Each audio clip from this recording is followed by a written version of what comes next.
The following story was submitted by Giang. This is a true story their best friend Lawrence told them. My name is Lawrence. I was 13 years old at the time. My mom and I were on a trip to my hometown in India, visiting some family. When we arrived, I went to take a shower and freshen up. I'm still not entirely sure how it happened, but I slipped and hit my rear end pretty hard on the floor. I remember my mom pounding on the locked door to let her in, while I lay there crying nonstop. After I calmed down a bit and let her in, I remember her examining the floor and being really confused. Because the floor was bone dry, I had slipped before I even stepped into the shower. That was just the beginning. Later that evening, my mom needed to run some errands and she left me alone in the house. I began to write in my diary about the trip so far. That's when I heard something grumble. It was my stomach, so I hopped out of bed to grab some snacks from the kitchen. I opened the door, and as I took a step forward, the door slammed back shut, hitting my head hard. I fell backward and onto the carpet. I screamed as I saw and felt blood dripping near my eyes.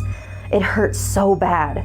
My vision was blurring, and I passed out. But before I did, I remember hearing a laugh that sounded like a woman's. I woke up. I felt terrible pain on my forehead, and I touched the area. It wasn't wet. There was no blood, no swelling, only pain. I was still on the ground. I looked around me. No blood. On the door, no blood there either. The door was still cracked halfway open, and I was still home alone. This type of thing kept happening to me.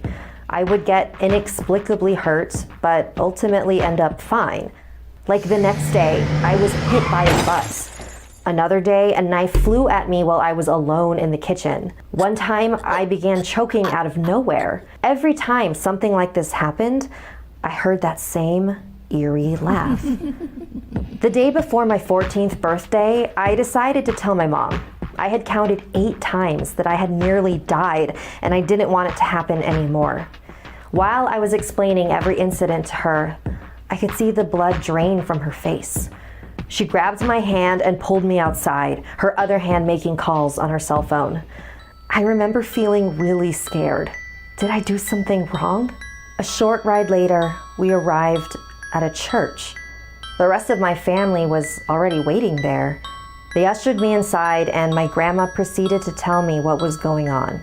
So the story went that my Aunt Natasha became a teenage mother around the time my parents got married. She lived alone at the time, so no one knew about the baby. Unfortunately, she hated her baby girl, Lawrence. She hated her so much that she tried to kill her multiple times, slipping in the bathroom, slamming her head by the door, pushing her at a bus stop, throwing a knife at her, cutting her fingers, strangling her, poisoning her, throwing her out the balcony of the 5th floor, drilling her skull. Lawrence died on the 9th try. She died around the same time that I was born.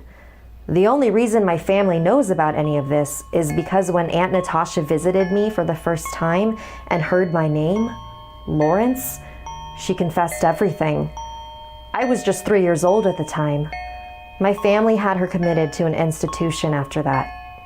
So the priest at the church blessed me in hopes of removing the curse that Aunt Natasha had put on me. And it seems to have worked so far. It's been a year and I haven't had any more near-death experiences. I'm just glad that I told my parents about what was going on when I did. If I had waited any longer, things might have ended a lot differently.